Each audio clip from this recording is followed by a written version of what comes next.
The Colonial Group provides Premier Health, Bermuda's finest health insurance plan.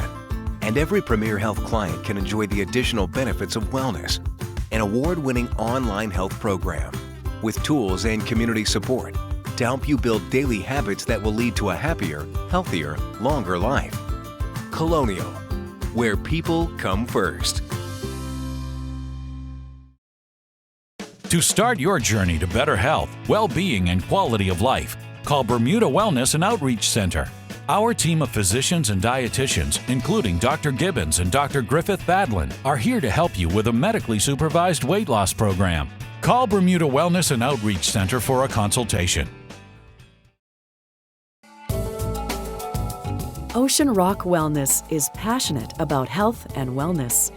The founders, Dr. Pete Talbot, Dr. Famous, and physiotherapist Beth Hollis want to help you live a healthy and balanced lifestyle. They specialize in weight management, the management of chronic conditions such as diabetes and heart disease, pediatric wellness, and physiotherapy. Ocean Rock Wellness, promoting positive lifelong transformations in health and wellness. The best time to lose weight and get fit is now with Courthouse Squash and Wellness. One club, 2 locations. Courthouse has 4 squash courts, more than 50 fitness classes a week, and a team of highly qualified personal trainers to keep you on track.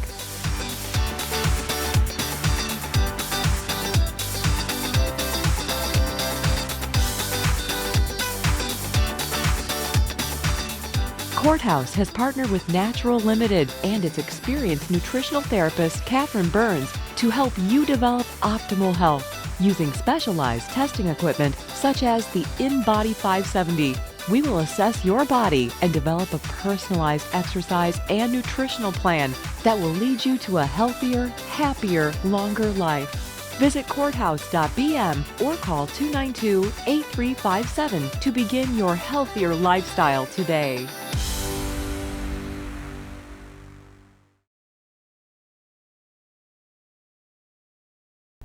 As Minister of Health and Seniors, I'm delighted that the documentary film GREEZIN gives us an excellent opportunity to examine the health issues facing Bermuda. Our health is in our hands. Each of us can make a change to make Bermuda healthier. Let's examine the problem together and collaborate to create solutions for healthy eating and active lifestyles. Let's all take action. Individuals, families, and communities. GREEZIN is a wake-up call. We all have a role to play in bringing about a healthier Bermuda. Thank you for watching.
People are dying at 50, you know, so it's a scary thing. These are people with poor diets, not enough exercise, that are dying of heart attacks because of how they choose to eat. The figures are quite staggering. We have a tremendous problem with obesity in Bermuda. I can tell you that Bermudians know that they're overweight. We can't get away from the fact that 70% of Bermudians are overweight or obese.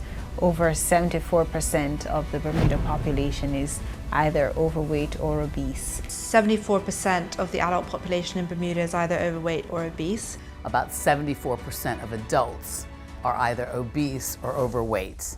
We have approximately 70% population who are overweight or obese. A third of Bermudians are obese.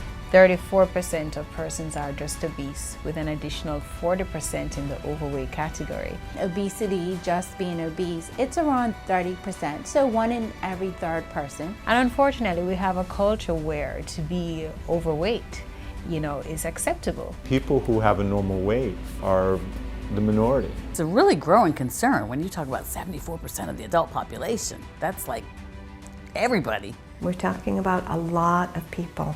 And that number has been increasing over the years. We've got overweight adolescents, teenagers. We're seeing type 2 diabetes now in children because they're so overweight, which is really a very frightening trend.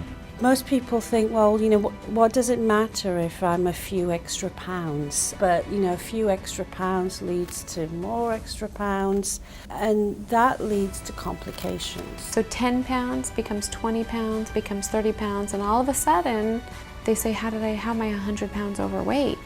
And it's a real problem. And when you look at the situations that relate specifically to chronic illnesses that are directly correlated to being overweight or obese, it's a situation that's preventable. And a lot of these people aren't thinking. They're not thinking of the long-term effects. When I do a shift in ER, it's just like this is a healthcare system that's failing. People are ending up in the ER with terrible complications. They should never be here. They should never have gotten to this stage in their disease. Truthfully, there's a lot of consequences to gaining extra weight. Anybody who carries the extra weight, it can be very impactful on all of their health. Obesity causes just about everything to get worse. And the higher your obesity, the more likely you'll have a medical problem. The central obesity around the middle that is so bad for heart disease and diabetes and so forth. The fat in the upper portion of your body is associated with cardiovascular disease, diabetes. We do know that the more weight you gain and the more excess refined carbohydrates you eat, the more likely you are, or the higher risk you are of becoming a diabetic. That weight affects everything else. Diabetes, hypertension, cancer. Being overweight can lead to type 2 diabetes, hypertension, heart disease, hypertension, diabetes, heart attacks and strokes and kidney failure. We're more likely to have high blood pressure, high cholesterol, diabetes. Renal failure, retinopathy, loss of vision, and the problems we see in the lower extremities, as well as macrovascular or large vessel disease such as strokes and heart attacks. The psychological impact of the excess weight is also profound in terms of how they interact with their peers, their ability to be active for young women, their ability to conceive and infertility, how do they carry a healthy pregnancy. You're more likely to be depressed because of social stigma. The impact of the weight goes well beyond just the medical conditions that we may treat as a physician. Problems such as sleep apnea, back pain, joint pains, and things like that as well. It leads to joint problems, back problems, arthritis, and ever increasingly we're seeing all the cancers that are associated with obesity. Cancers, who hasn't had somebody who's either recently diagnosed with cancer who has passed on, as a result of it, and you wonder, what is happening? Well, that's a significant part of it. You're more likely to have osteoarthritis, back pain, back injuries, so that's joint pains, joint replacements, etc. We know that the obesity leads to the heart disease, the diabetes, sleep apnea, which is a big problem. Obesity is associated with obstructive sleep apnea. If you have reduction in your oxygenation overnight, then your brain function is going to be poorer, you're going to be more sleepy during the day. Oh, by the way, you add 100 pounds onto someone's stomach, their back pain, chronic back pain. I mean, they suffer from things as simple as that we don't traditionally think of when we think of obesity. We think of the diabetes, the blood pressure, but the back pain, the knee pain, the fatigue, I mean, all of those things also become really challenging. And all of those, particularly the diabetes, can lead to strokes and heart attacks. Because your sugar is going into your body, turns to fat. Obviously, then you get your arteries are getting blocked with that fatty deposit. And that's coronary artery disease, basically. So that's one of the reasons why these people fall down dead. We do have the highest death rate related to cardiac disease than any other country. You can have a heart attack, you can have a stroke, you can be permanently disabled, and someone will have to take care of you for the rest of your life. Skin infections, you're more likely to have bladder and bowel control issues, you're more likely to have liver failure, you're more likely to have asthma and breathing problems. The lifespan is going to be shorter as well. Hypertension, you're more likely to have stroke disease and dementia. Can lead to dialysis and all manner of other complications. I've worked with patients who had lost limbs or had become blind from complications of diabetes. The list is just goes on and on. Not only are they blind, they lost their kidneys, their own dialysis, and they've also lost limbs. We have the dubious distinction of having the highest amputation rate in all of the OECD nations. They're categorized as non-traumatic amputations, so it's not somebody who came off their bike and lost their foot, it's somebody who actually lost their foot because of disease, so diabetes or arterial disease, so poor circulation. So yeah, we have the highest amputation rate in the world. Bermuda has the highest rate of amputations as a result of type 2 diabetes, which is correlated to sugar intake and food and diet. So, you know, we're leading the world in a number of things internationally, which is a good thing, but when we're leading the world in things like amputees because of bad diet and obesity, then we certainly have to pause and look at that. Had a chance to see the awful complications where people lose a limb, where they lose their sight, where they're in a dialysis unit 4 times a week. That's not the quality of life, and that needn't be so. About 2/3 of the cases of type 2 diabetes could be avoided.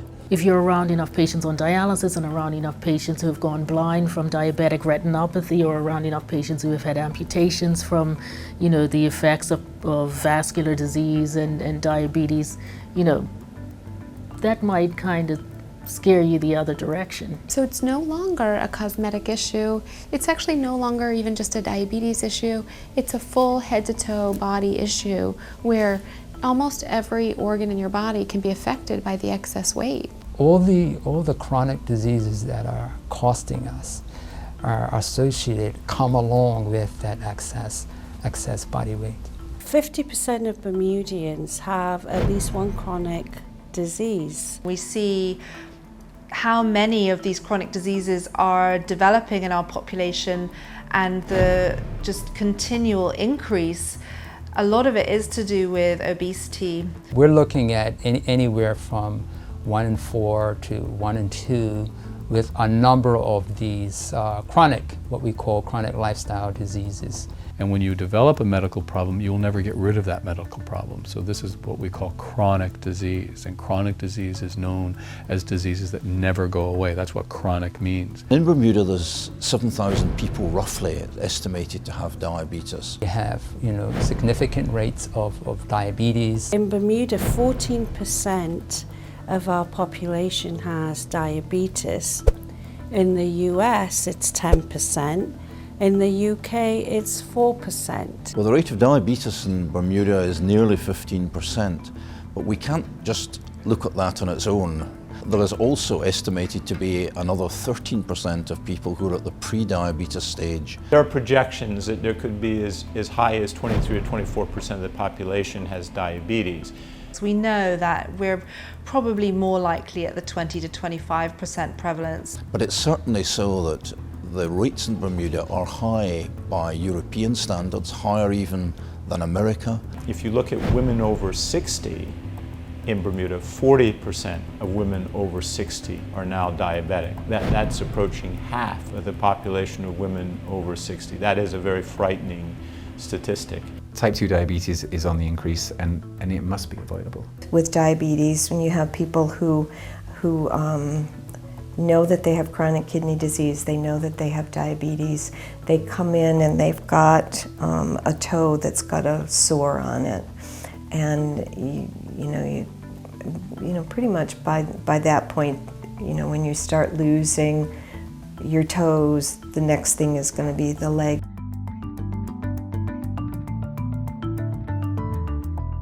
This is Dwayne. He's in his early 60s, and this been a diabetic for probably over 20 years now. And this is one of the pretty typical example of what happens over the years and the changes that occur in the feet. In this case, we've lost a toe here, and that's actually the fourth toe, because the fifth toe has now come across to take its place, a bit like teeth. It moves in. We've lost the end of his toe over here as well. You see, we've had some changes to the skin. As you can see, a lot of dryness, you know, loss of hair, and the discoloration. You can tell that it has affected the circulation, and that's the same on both sides. Apart from that, there are other things. The muscles stop working, right? You can't really. He has difficulty moving the muscles of the toes up and down. Can't do this anymore. Really, yeah. The damage is done. The small arterioles are affected permanently. Yeah, it's unfortunate. We can't really change it. Can't get a retread. We can't get a retread, no. I used to drink like two liter bottles of Coke a day. When the dietitian in the States showed me how much sugar is actually in a bottle, right? It's better than 3/4 worth of sugar in the bottle. And so that's what I really contributed to. The soda was the main thing, the sugar in the soda. If I knew then what I know now,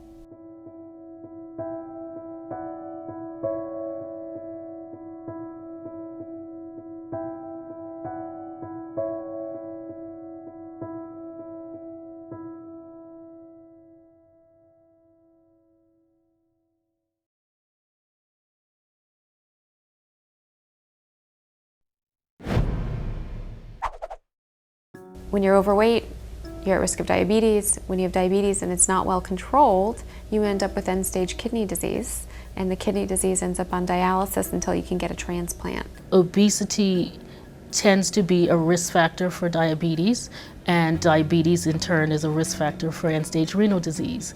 Obesity also is a risk factor for hypertension, and hypertension is also a risk factor in turn for end-stage renal disease. The exponential rise in need for dialysis is something that really is a product of uncontrolled health issues, so diabetes and hypertension. Persons are getting kidney failure, and that rate is rising in Bermuda, and the reason for that is because persons have diabetes, and the diabetes is uncontrolled for some time. So we have got a big prevalence of kidney disease here. So the two biggest reasons why patients are on dialysis in Bermuda and in the US is diabetes and high blood pressure. Diabetes is one of the major leading causes of kidney failure. We now have almost 200 people on dialysis in Bermuda, and I think the projections are for this number to increase. We do have a high rate of kidney disease in Bermuda for several reasons. We have about 160 patients on dialysis at the present time. About 15 years ago, there were I recall about 65 patients on dialysis.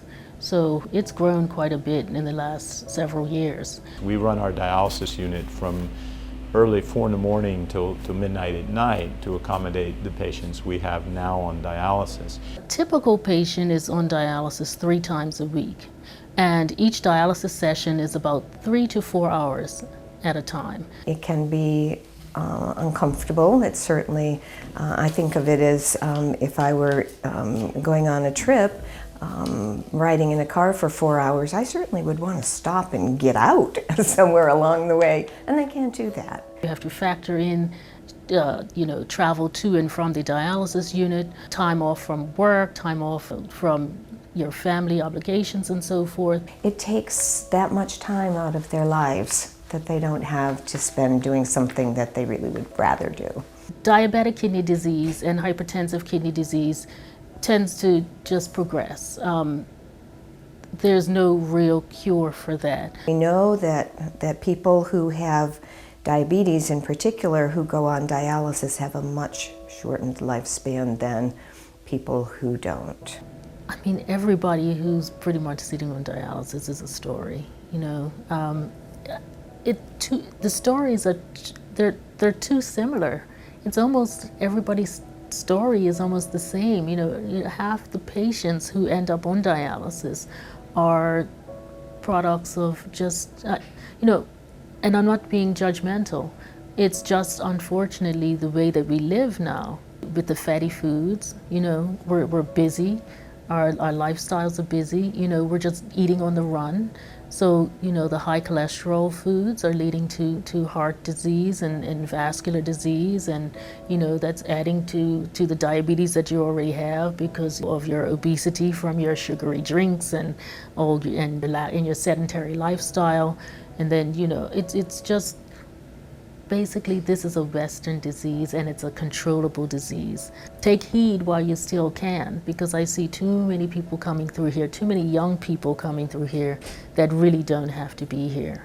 You really don't want to go down this road.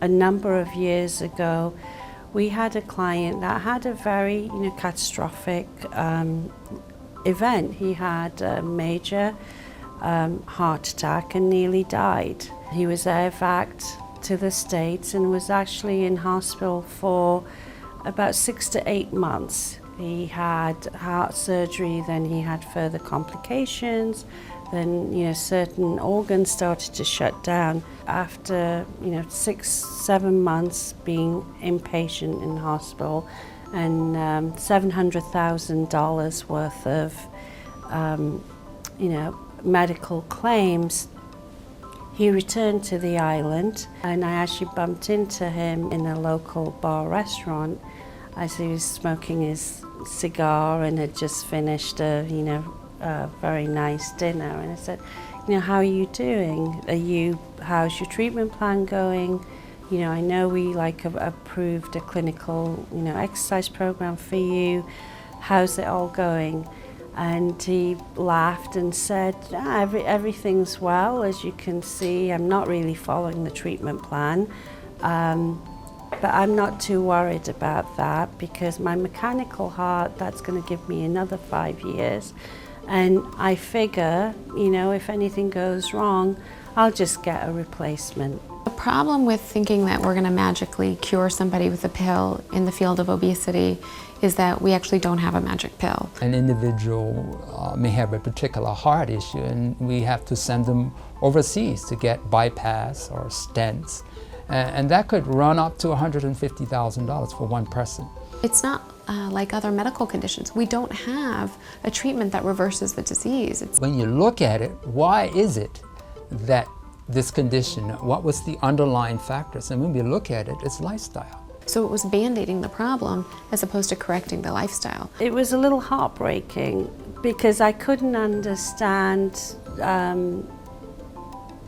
his mentality or, you know, how flippant he was. Because for me, you know, you've spent 6, 7 months of your life going through this traumatic experience for your family, you know, nearly dying. But there is this kind of common philosophy now where people feel, I don't really have to make any changes to what I'm doing. I can continue to drink, continue to smoke, continue to, you know, eat the way I've been living, because someone else will pay to fix it.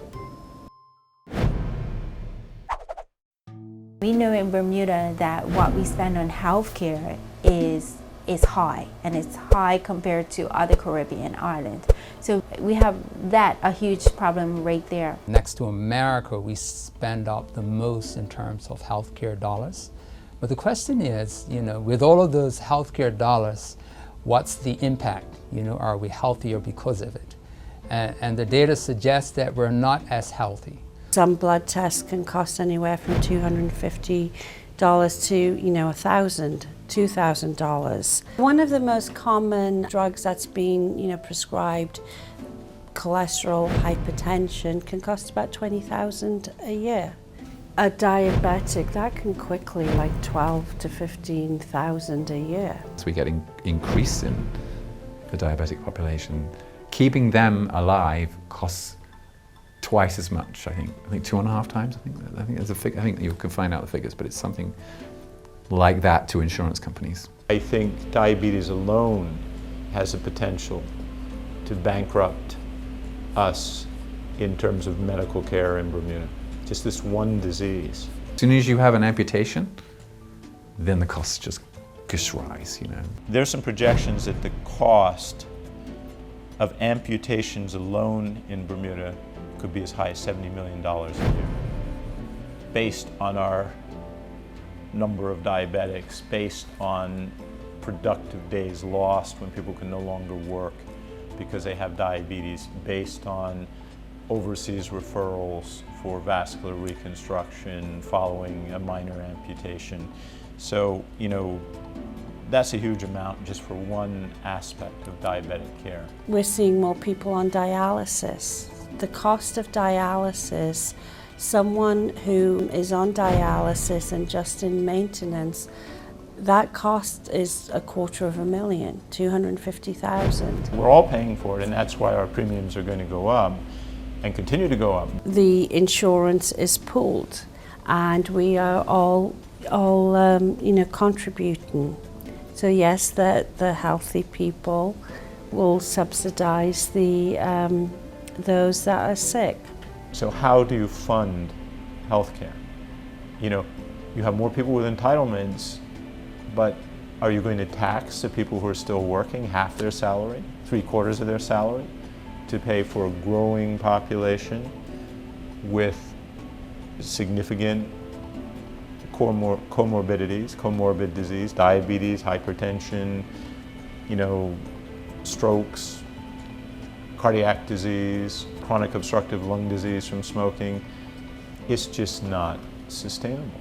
If we were to focus on obesity and medical problems that are contributing to our high cost of healthcare, then we could be better as a society because we won't be spending so much money there. And we will be more productive because we won't be taking as many sick days and such, or days off, or spending a whole lot of time in the hospital. Seem to be missing out on ways from an early age that we could direct people towards a healthy lifestyle.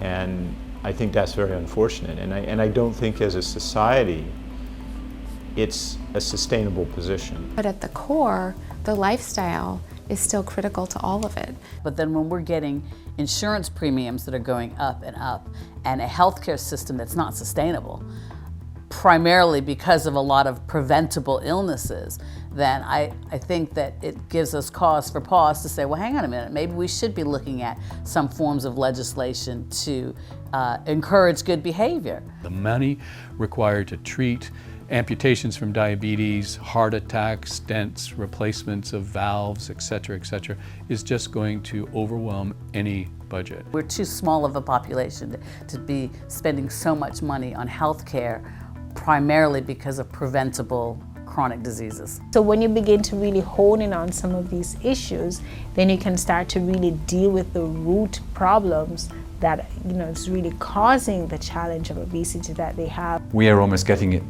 these people too late, and we're not getting them early enough. We need to stop them becoming diabetic, and I don't know how we do that. We need to just change their whole lifestyle. So if we continue to rely on treating the disease when it's gone so far that we need dialysis, that's why you're going to spend a lot of money on it. But if we want to prevent everybody from ever ending up on dialysis, then we're going to start to treat their weight up front. We're diabetic, we're hypertensive, we're obese, we have all of these signs and symptoms.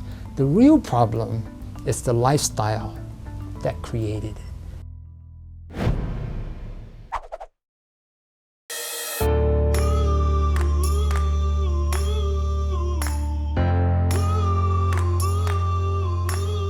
Macaroni and cheese and jerk chicken and rice and peas. I love macaroni and cheese. It's macaroni and cheese. Something greasy, maybe some shrimps, definitely French fries. Pizza. Pizza on a Sunday night. I like greasy food. Fish and chips, water of fish, mussel pie, and I'm waiting on some conch fritters. We have macaroni and cheese, traditional. We have Bermuda fish cakes. We have fried chicken and baked chicken. We have Bermuda cassava pie with chicken in it. We also have mussel pies. I got gingerbread, ginger ale, or whatever I like to do. But I can't drink too much because I'm on dialysis. Anything with gravies and sauces. Ice cream. Chips, chocolates, candies. Cheeseburger and some nuggets. The popcorn chicken from KFC. French fries and chicken tenders. 2-piece chicken combo with which is fries as well.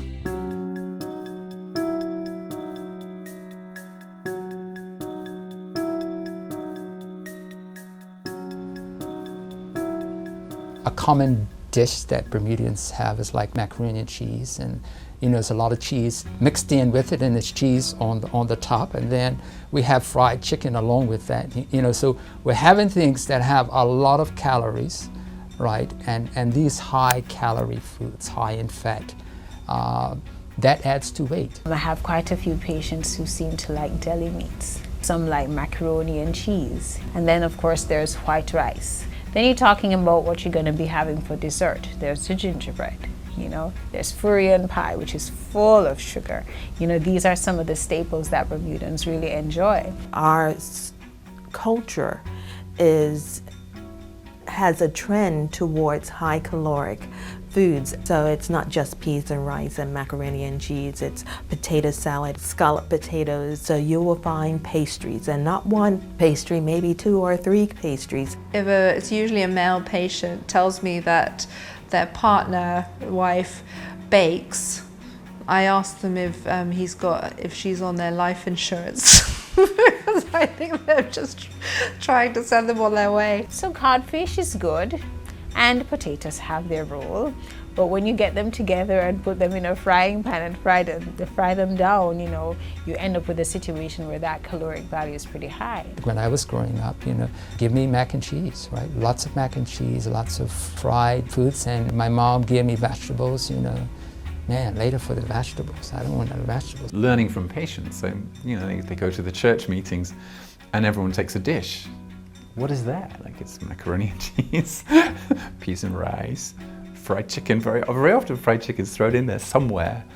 And then there's all the other dishes. It's all potato, isn't it? And it's all stuff that we should probably be not eating as much of. Bermudans love to celebrate with food. They invite you to food, they want to see you eat and enjoy yourself. That's a common way of socializing. And so you have a situation where if that is always the case, and you're presented with a buffet of different foods and you take some of everything, especially if you're not practicing limits, then you're going to find that you're consuming too much. Especially a potluck, everyone wants to have a little bit of everyone's recipe. And the other thing that makes me just cringe is going to a funeral in Bermuda, and the food at a funeral is so unhealthy. First thing I would say about social situations is I'm very free in saying, why are we serving this food? Many of those traditional Bermudan foods are very challenging to somebody's weight, because obviously fried food is not something that is particularly healthy, whether it comes from a fast food restaurant or whether it comes from home-cooked meal. It's the same principle that the fried food isn't that healthy. Mayonnaise. Bermudans consume a lot of mayonnaise. A lot of people use mayonnaise. They call it Easy Glider. We may not think of it as a junk food, but it's very high in fat, in calories, right? So it's definitely something that adds weight. Here in Bermuda, one of the staples is macaroni and cheese, and that's a love. Okay, so you make it with white flour, that's what the pasta is, and then you have cheese, which has in quite a bit of fat. And then, when you put that all together, you realize that the calories that you're consuming are pretty high. So, even if the meal is prepared at home, you're still at increased risk of ending up with a situation where you're likely to be overweight. That is our culture, to actually have more than one starch at a meal and more than one protein-rich food, and then maybe just a little bit of vegetables. There are healthier choices that are out there. These are what they are, they're vegetables, they're fruit in moderation.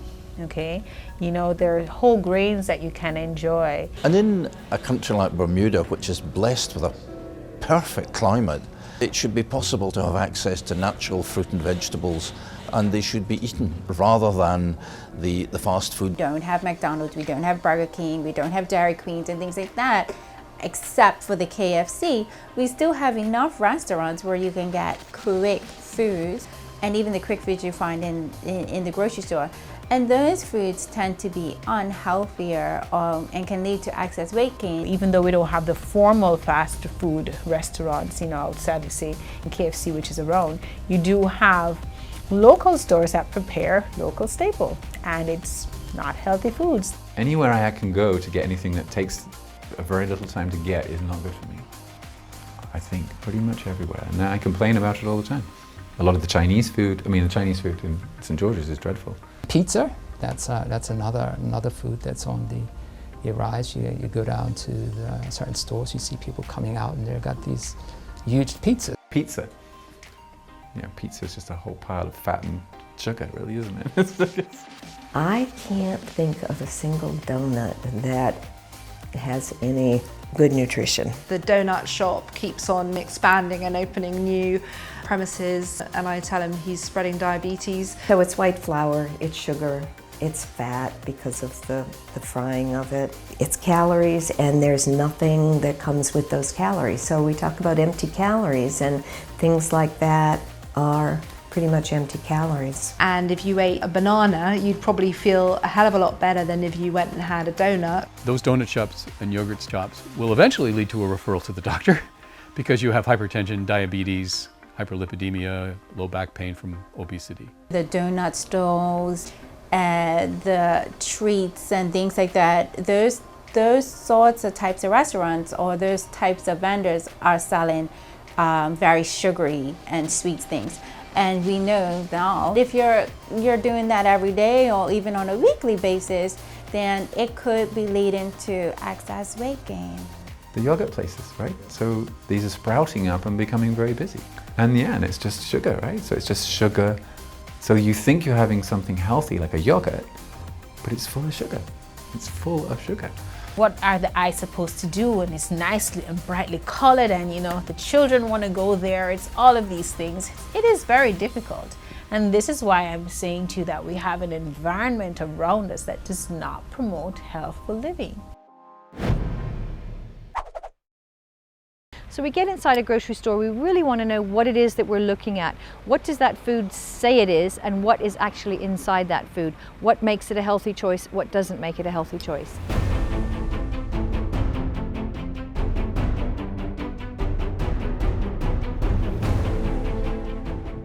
We would generally say that a yogurt is a healthy snack. It's got protein in it, made from milk. What's happened to yogurts commercially over the years is they've become laden with sugar. The sweeter they are, the more appealing they are to adults and then to children with fresh colors and additives to them. Regular yogurts are full of sugar. The soda and the sugar epidemic is just out of control. I mean, one thing they can start with is by trying to cut out the sweets. Sugar is killing us. There's so many different ways that excess sugar is bad for our bodies. We're consuming a tremendous amount of sugar in processed foods, far more than we were 20 or 30 years ago. It's Diet Coke that you like, or that Tradeswinds, or whatever Welch's juice that you're drinking. It's pure sugar. You might as well just open up a sugar container and dump it down your mouth. Sugar, oh honey, honey. You are my candy girl, and you got me wanting you, honey. Oh, sugar, sugar. You are my candy girl, and you got me wanting you. I just can't believe the loveliness of loving you. I just can't believe it's true. You can consume so many more calories than you even need in the day if you drink your calories. Think about what you're drinking, because I think that really one of the easiest things to do is to make changes with our beverages. So I had a girl come recently who gained quite a lot of weight since she left school, and she's been drinking iced tea. And the iced teas that say, ginseng or antioxidants or all natural, sweetened with honey, etc., which are very misleading. They probably have 30, 50, maybe 60 grams of sugar in there. And I said, you know, stop drinking those and you'll lose weight. And she is. If you were getting ready to drink a can of Coke and somebody put 9 teaspoons of sugar in front of you and said, that's what you're drinking, I bet people would think twice. And maybe they'd only have half that can and think twice before they ordered it again. So we find ourselves here in front of a huge aisle which I think many health professionals would like to see no longer exist in lots of stores and convenience stores and shops and restaurants. Sweetened beverages, sugar sweetened beverages. What people don't realize, I think, is exactly how much sugar is in these drinks. This is a 20-ounce bottle of an orange soda, 75 grams of sugar in this bottle. In a sweetened beverage like this, there's very little nutritional value. All you're getting is 75 grams of sugar. If we had a pile beside us of packets, sugar packets, this would be equivalent to 15 packets of sugar. So for somebody who was concerned about putting 3 or 4 packets of sugar in their coffee, when you sit down and you have a 20-ounce sweetened beverage like this, you're getting about 15 to 18 packets of sugar per serving. It's a lot. It's a huge amount. Quite popular today also are the Powerade or your sports drinks. Sugar is going to be one of the key ingredients in here. In one bottle, 35 grams of sugar. So half of what was in here, but it's certainly not by any means sugar-free. So again, we're looking about 7 or 8 packets of sugar in that drink. Very little nutritional value, just the added sugar. People thinking, well, I'm going to cut down on my sugary drinks, but I'll drink a vitamin water instead. The vitamins in vitamin water are the last 2 or 3 ingredients. So the first ingredient in there is water, the second ingredient is crystalline fructose corn syrup. The vitamins are listed right down in the bottom, meaning really there's a token, minimal amount of vitamins in that. Serving size here, they've changed that to the serving size in the bottle, 35 grams of sugar in this. So it's comparable, 35 grams of sugar to one of the sports drinks we've just looked at. Water should really be our primary beverage, but we don't drink water so much, do we? We need to drink far more water. We really want to try and choose water, get rid of the sweetened beverages in our diet, and this is another example of, this is another aisle full of sweetened beverages. We've already seen them in the sodas and other points in the store. These are what we're trying to really cut out and reduce in the intake of in our diets. This is a problem. And a headline tonight rocketing around all day. A closer look at Oreo cookies and a new study tonight that suggests if you can't stop eating them, there's a reason. Nightline anchor Dan Harris. If you too crave Oreo cookies, you're in good company. We all have our little strategies, of course. Twist them apart, eat the filling first, dip them in milk. But feed them to rats, then things get interesting. That's what researchers at Connecticut College did, and they found that when eating Oreos, the pleasure centers in the little guy's brains lit up as much or even more than on cocaine.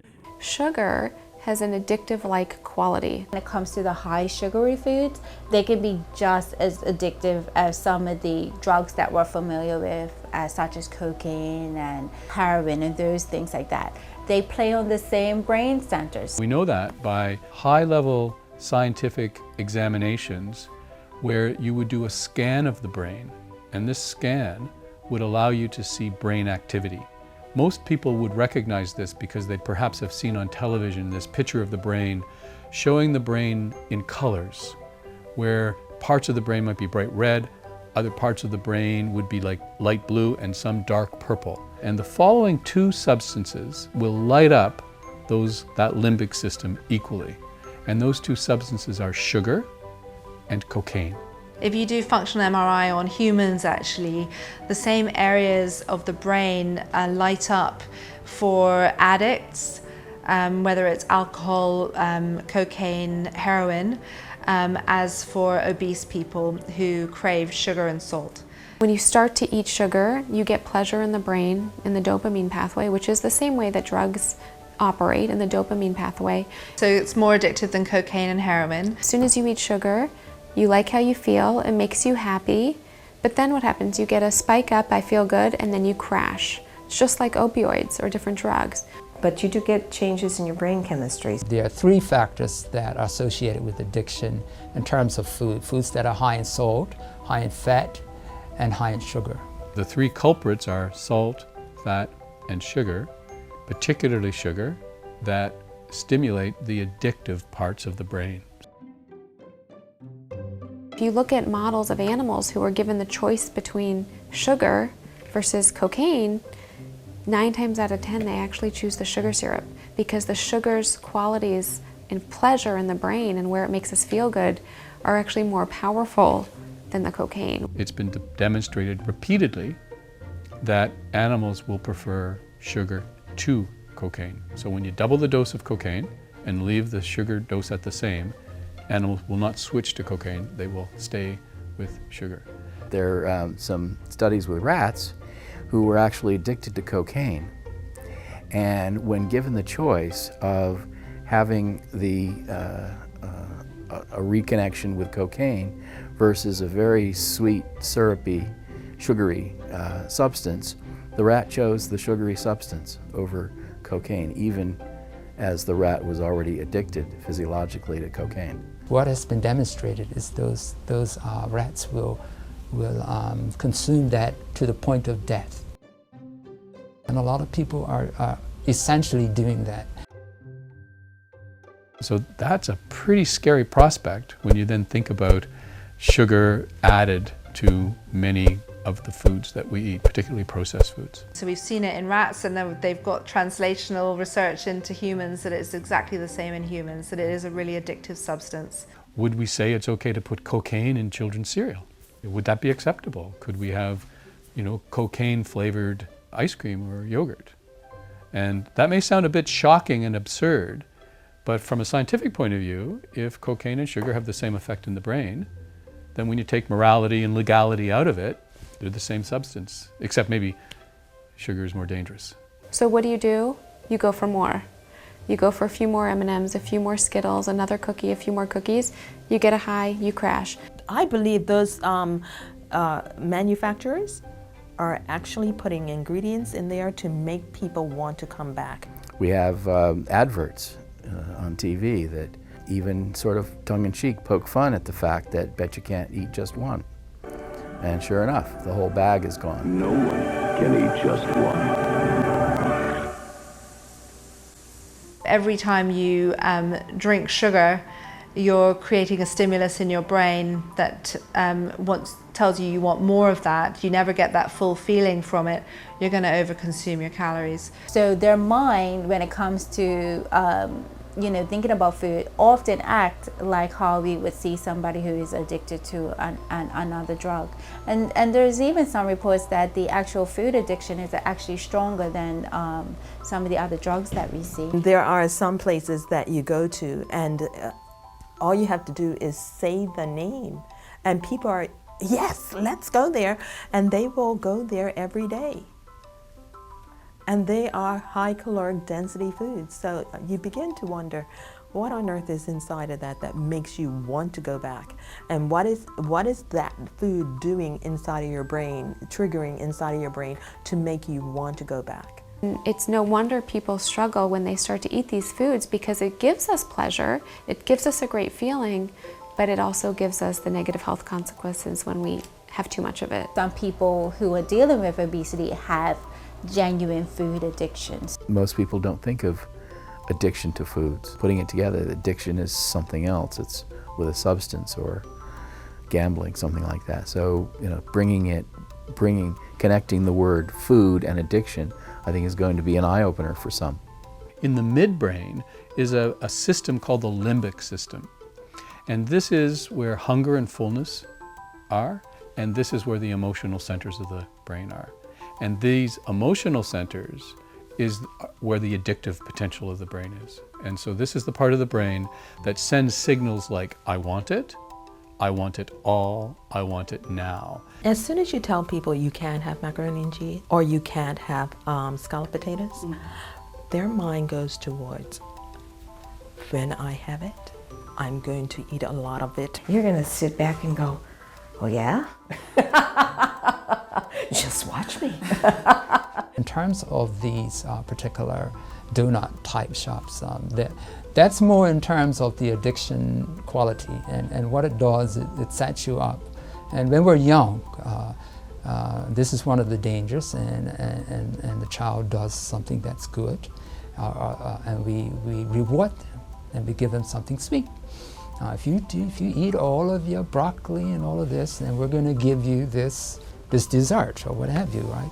And what it does, and particularly in kids, they're more sensitive to sweet and those things. So it's sort of like saying, in one way, why don't you taste a little alcohol when you're young, and what it can set them up to is a lifelong struggle. Food itself is not the addictive enemy. It's what the vulnerable person has found him or herself into that they can't seem to get out of. So what do they need to do is step back and take a really hard look at what way this behavior is serving them. And when they say, absolutely, no question about it, this is not serving me at all, I really must do something about it, that's when people usually reach out for help. One of the advice that is given, and I think it's not the best advice, and this is how it goes: consume everything in moderation. And why I say that is not the best, because that means foods that are highly addictive for some people, if you tell them to eat it in moderation, what's going to happen? They're going to take a bite and it's going to be next to impossible, right? And they'll end up going right back to it. So some things we need to definitely avoid. The question we ask is, what are your triggers? What are the foods that when you start to eat, you can't stop eating? And what are the foods that you can sort of take or leave? And what we then would encourage is, are you ready?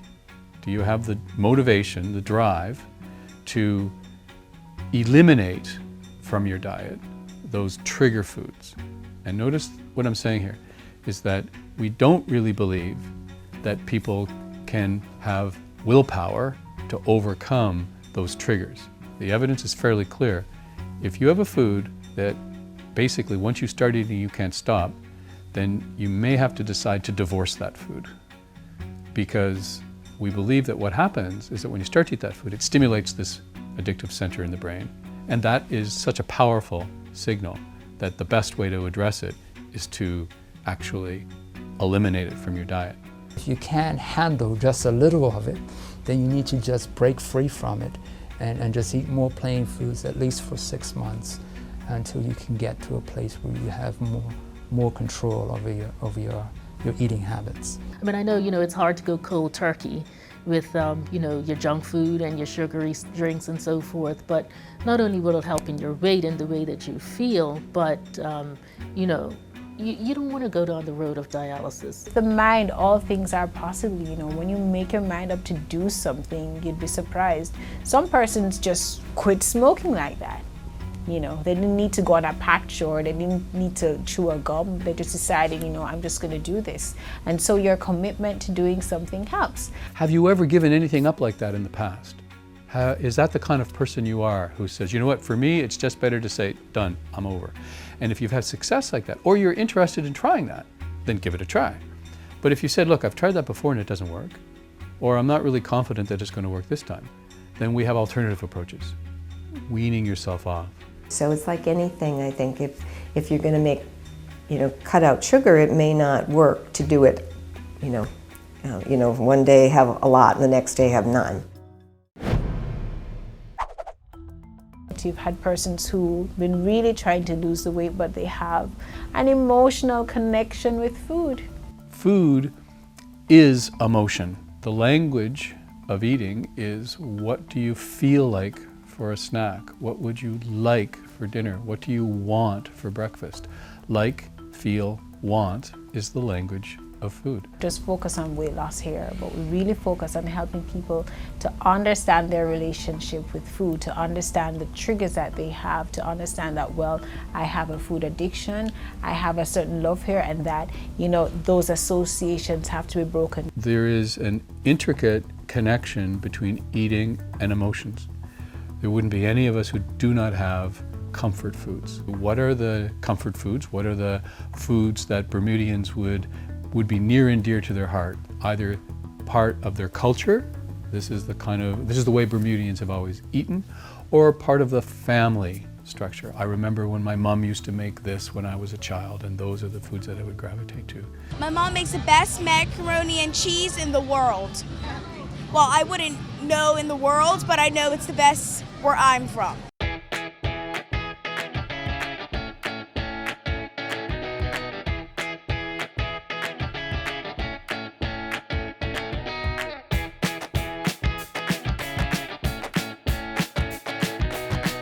But we have chicken tenders, chicken wings, fries, hamburgers, cheeseburgers, hot dogs. Healthy.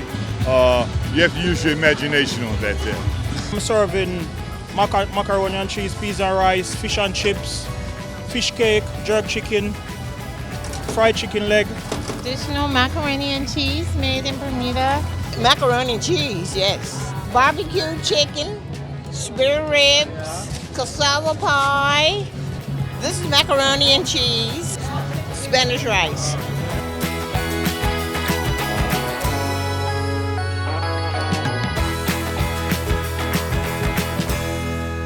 Macaroni and cheese, peas and rice, cassava pie, Korean pie. Those are very starchy and carb heavy, and we're learning now that those types of foods tend to encourage more weight gain. And in Bermuda, you know, those are very unique to our culture and our traditions. But what we might want to do as Bermudians is maybe not have both on a plate, or not have a plate piled with macaroni and rice, or kind of decide either one or have smaller portions of both. Portion control is a major factor, and when you look over the period of years, even of America is a prime example. You know, you used to have little muffins, right? And now the muffins are like this. And you used to have little, you know, sodas, and now everything is bigger and bigger. And we do that even here, you know, we just keep piling up. 40 years ago, you might have sat down and had a 4-ounce steak, but now you would never sit down and have less than 8 ounces at a restaurant. So I always equilibrate it to airline food. If somebody were to get on an airline and you saw a serving size, most people today would say, oh, that's a nice snack. It's tiny, but that's normal portions. Things that people would otherwise consider healthy, like rice and peas, is actually can become very unhealthy in excess. If we look at what a standard serving size is for rice at half a cup, many people would find that half a cup is only taking what they would say a few bites. They didn't really eat very much. But it's actually a normal portion size, which is no more than a small handful, but that's not what people normally would eat. They'd eat a whole plateful or half a plateful. And one of the dangers, I think, that makes it even more difficult is these buffet where it's like 20 different dishes. In your mind, you're saying, well, man, I got to taste everything, right? And by the time you're going around, your plate is looking, it's really, really huge. It's the person with a scarcity mentality who says, oh my God, look at this, and just wants it all. And there are 12 desserts, and I'd like a little slice of each of those 12, please. In fact, a larger slice. I'll go back a second time, because I can. Why not? The problem is if you put food down in front of people, they will want to eat it. I've got 2 Labrador dogs. I know they will eat anything that's in front of them. I'm afraid that we're seeing human beings in some countries doing exactly the same thing, and it's not good. A lot of food, big food, no food. All right. Oh, Bermudians, oh, they are the greatest when it comes to food. They just love their food. Yeah, any type of food you have, you know, they will enjoy it. One way that people have tried to address that is to have smaller plates. So you say, well, okay, I'm only going to have a 6-inch plate, or let's say 6-inch plate, or what have you. Whatever can get on there, that's it. I'm not going to eat anymore. For some people, that works. Use a small plate. The size of your plate determines what you eat. So imagine taking a bread plate to a buffet, not a dinner plate. If you went to the buffet 3 times with a bread plate, filled the plate, came back and ate, you would actually eat less than if you went to the buffet once with a dinner plate. but we know people usually go back for a second. So the size of your plate determines, because psychologically, you've had a full plate and you've eaten it. So from a psychological point, it's done. So smaller plates.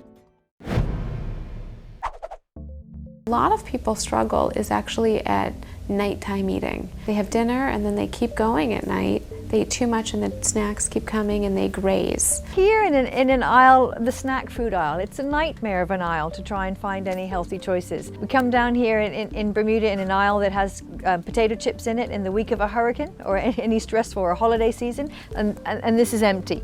First of all, I'll show you the size of the bag. Look at the size. It's a huge bag of potato chips. And we're going to purchase this. Someone's going to take it home and most likely finish most of the bag themselves. So it comes down to a portion size overeating in terms of the quantity. The servings per container, 11. Let me turn that bag around and say, how many people do we know that would make 11 servings out of this bag? Nobody would portion that bag out and eat 11 servings of it. No portion control once you've taken this home. We don't do it. We just don't do it.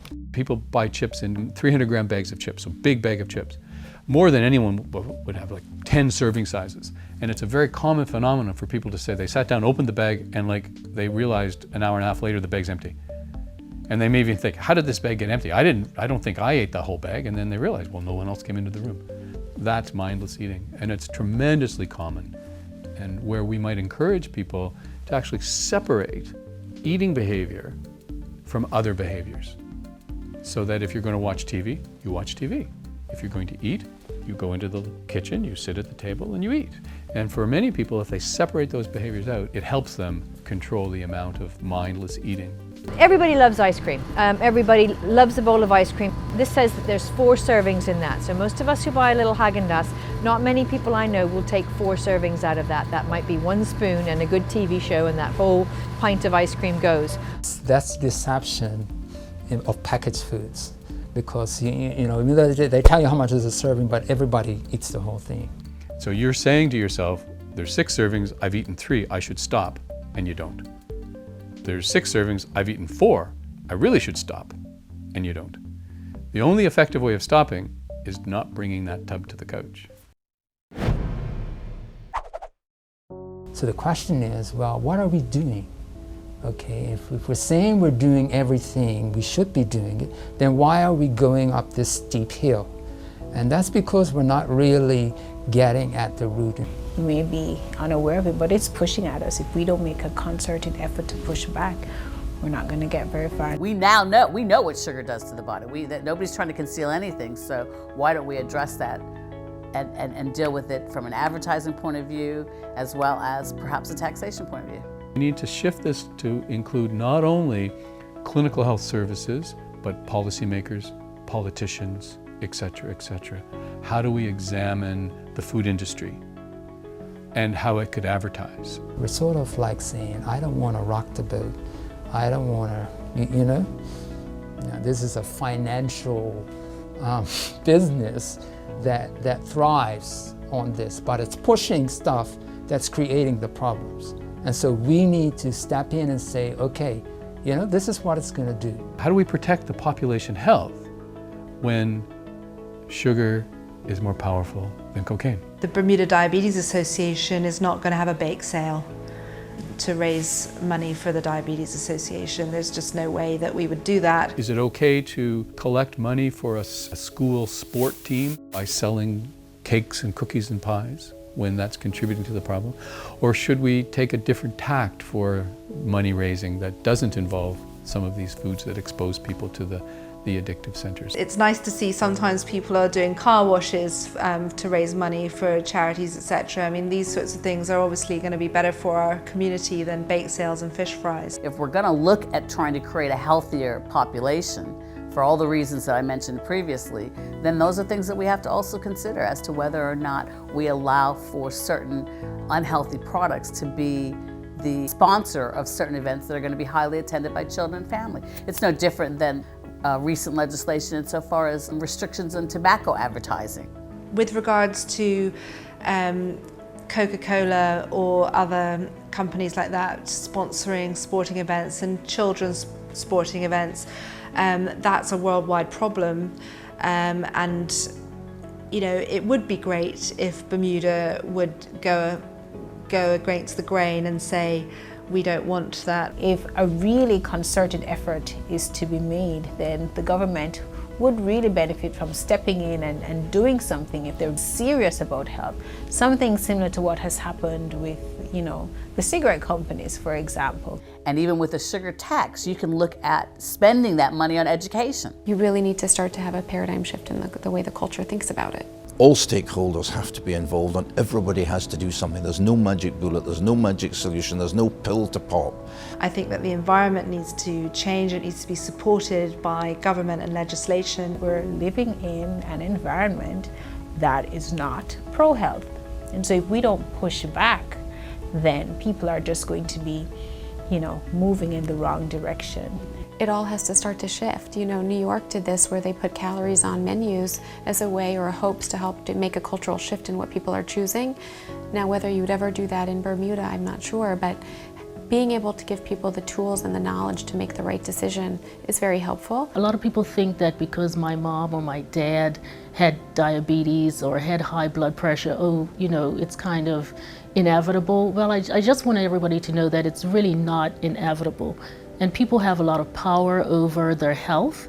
And, you know, with healthy living, meaning, you know, weight control, healthy eating, exercise, we can really kind of put a damper on the rise of dialysis and diabetes in Bermuda. If everybody in your family is sick and has diabetes, you may not actually realize that it's the environment that your family lives in and creates that may be the reason why everyone's ill. Because if all my family and friends eat a certain way, and I come to this dietitian or wherever, and they're telling me a totally different way of eating, what do you think is going to happen? The reality is we all eat and we get comfortable with the way we eat as our family and as a culture. And so unless you see a paradigm shift in culture and how we all decide we're going to eat, it's very hard to break away for a person in isolation to change their eating habit when they're surrounded by a culture of people who don't change. It sounds common sense and it sounds like, you know, things we hear all the time, but it really needs to be taken seriously, this healthy lifestyle thing, because down the road, your body would thank you for it. It isn't easy, but I believe that the effort that's required to make these lifestyle changes in diet and exercise are infinitely preferable to losing a limb or your sight or dying of end-stage renal failure. People love their cars. You know, we take great pride in our personal possessions, our houses, our gardens. The one thing that we don't take pride in is our own bodies, and we're paying the price for that. I just think we don't think about what we put in our mouths. I think that's the biggest thing. I think we just don't contemplate what we do. The individual who says, I'm too old, or I've got way too much weight to lose, I'm in hundreds of pounds, you know, what am I going to do? Lose it 1 pound at a time? I can't possibly even conceive of that. I am the way I am and will always be. This all my life, you got to die of something. And they will stay with it because the payback for them, they feel, is more beneficial than changing. It's also that individual who can seek help and go to where there have already been others who have been there, or maybe even worse, and then this newcomer can see success. I have very, very successful patients who do decide that they are going to be healthy, and it's a real thrill actually every time they come back and I can say, look at where you were a year ago and look at where you are now, and help them to maintain that. That's fantastic. I mean, I have a guy, he finally decided to make the change at 75, wanted to lose the weight, and over the last year he's lost about 100 pounds changing his lifestyle, and we got him off all his insulin, and he can breathe. He still has a lot of weight to lose, but the fact of the matter is he's now able to go back and enjoy. He likes working in the yard, he likes to take walks with his wife. He could never do any of that. Some doctors may feel uncomfortable about talking about somebody's weight and may not want to start that conversation, but I like to, and often a person is relieved when you do. And I like to offer a help and a treatment plan to go with it. So it's not about just saying you need to lose weight, because often people who are overweight or obese understand that they need to lose weight. How to lose weight is what they want help with. Why not ask for help or reach out for help? It's a place where most people get started. You need to begin to spend some time investing in you, investing in your health, and finding out what this healthy lifestyle looks like and how you can live it. Do what you know you should do, because I think by now people know that they should be exercising. They know they should be trying to stay as slim as possible. They know they're not supposed to be drinking all the sodas and eating all the junk, you know.